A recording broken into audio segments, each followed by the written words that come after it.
Sup people, Eteria, Quagan Lord here, just coming at you with a brand new video. And yes, this is part 2 of Bolt 1, the Experimental Sword.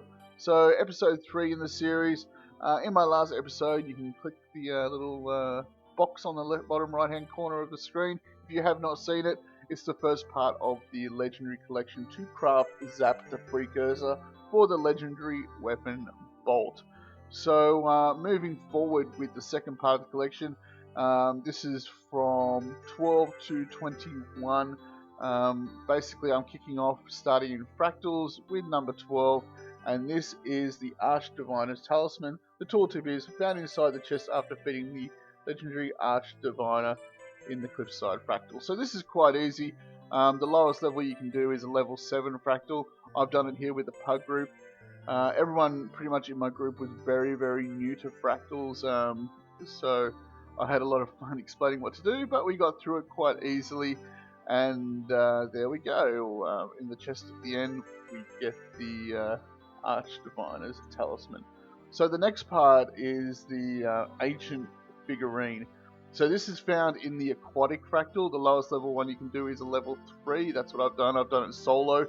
You do not need to complete the Fractal. You just need to kill some crate in there until the Talisman drops. So I think I was in there for about 5 minutes or so, just killing the crate at the beginning. I was wearing full Zerka armor, so I was getting hit pretty hard by the crate. It's lots and lots of fun, but after a couple of minutes in there, I did get the Talisman to drop. So you can do it by yourself, guys. You don't need to worry about getting a pub group, because the underwater fractals are kind of hard to get groups for, because there's things that people don't do, especially with the way that fractals are set up these days.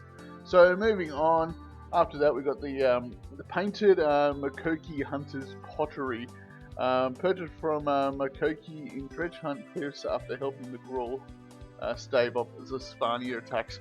So basically the next group of things I'm going to collect are all trinkets from mainly heart vendors.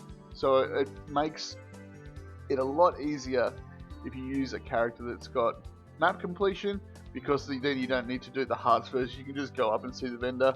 If you haven't got map completion, don't worry, the hearts aren't too hard to do. You just need to complete the renowned hearts so you can access the Karma vendor. That's it. Everything's purchased with Karma. Very straightforward. After that, we got the little Norn figurine, purchased from Shengra in Snowden Druce after doing her heart. So it's pretty straightforward, same as before. If you haven't got the heart completed, go ahead and do the heart. If you have completed it, just go up and interact with the NPC, and you can purchase the trinket with Karma. Just one thing to look out for, guys, as you'll see moving forward through the video, I often open up my collection just to double check which one that I'm buying, because some of the heart vendors will sell multiple trinkets, and some of them with the same name as well. The only difference, one will be Masterwork, so that's a green item, and some of them will be a blue item. So you need to double check the actual collection to make sure which one that you need, because sometimes you need the fine version, the blue version, or the green version, the Masterwork version. So just double check if you're not 100% sure. It's just as easy as opening up a window and you can see exactly what you need there. So you see here I need the Masterwork version, and that's what I'll purchase, and that is it. So moving forward from there, we've got the Fiendish Grawl artwork. So purchased from Scaled Farron in Wayfarer Foothills. Wayfarer Foothills is actually one of my most favourite maps, guys.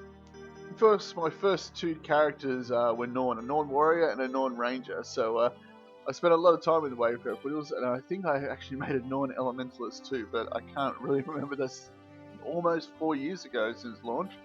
So yeah, but it's one of the first hearts in the game. You can find them down near the Grawl Caves, near the skill points or hero points as they're called now. And there's only one thing to buy for him, so you don't need to worry about checking the quality.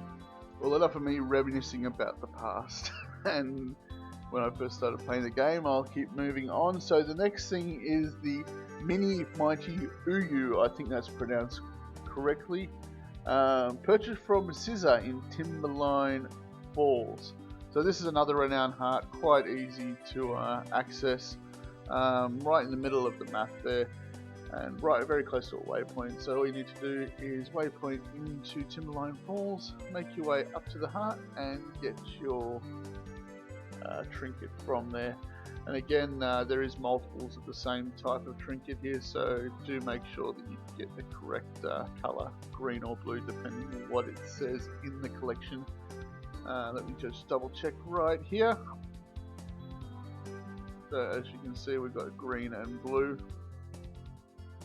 and what we need is the green one, so there we go. Moving on from that, so we need a Flame Legion carving. These are not the ones that you get from doing Citadel of Flame. This is one that you'll find from interacting with an NPC, a heart vendor in Fireheart Rise. So the toolset says purchase from Corvair Sharpclaw in Fireheart Rise after stopping the Flame Legion from summoning embers. So there is one big area in Fireheart Rise that's covered with worms and embers, and it's right there. So we'll just waypoint in and grab that. So as you can see, guys, the collection so far has been quite straightforward. Tier 1 is reasonably easy, and it's just mainly interact with a whole heap of NPCs. There is some fractals involved. I know that can be a pain in the ass for people that don't do fractals or don't like fractals. Me personally, I do fractals. I'm level 78 or something like that. I haven't done them recently because they've been quite stagnant and boring.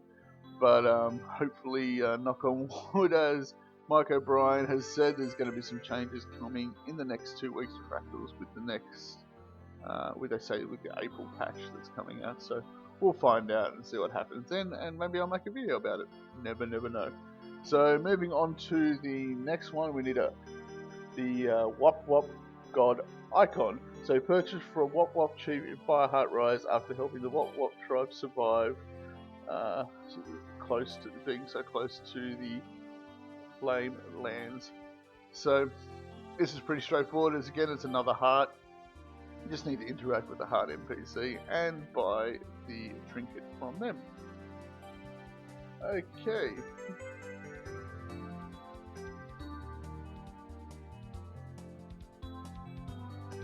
And I have a bad memory, so I just need to check the color again, and it is green. I think there's only one or two that you need the blue version, but I'm not 100% sure. It might just be the one. But as I said, it's better to be safe than sorry. Moving on to the last thing you need to purchase. This one's a little bit different to the rest.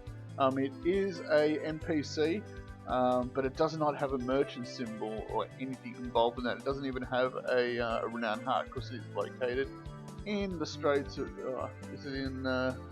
yes, the Straits of Devastation, so there's no hearts in Straits of Devastation or in ore. So sometimes this area is contested. You may need to do an event here to make it like this. I can't remember off the top of my head. Luckily, when I waypointed in, there was no events happening.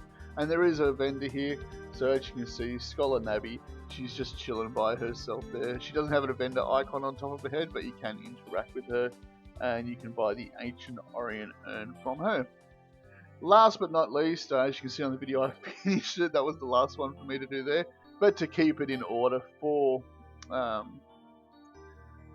the sake of YouTube and keeping everything in order as comparison to the actual collection, the last one is an old Ascalonian relic. So this can be found inside the Ascalonian fractal. It is the level 1 fractal.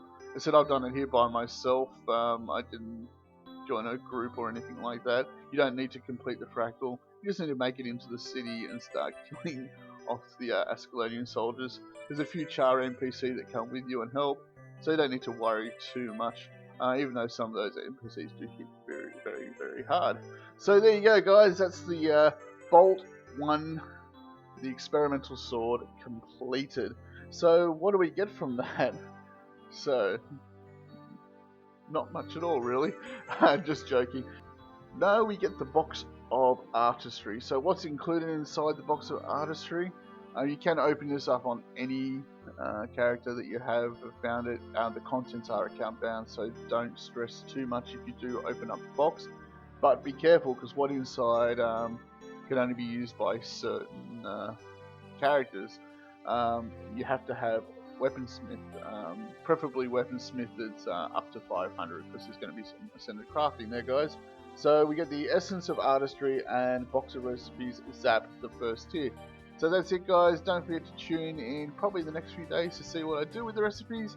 Don't forget to like, comment, and subscribe, and I'll catch you all in Around Tyria. Bye.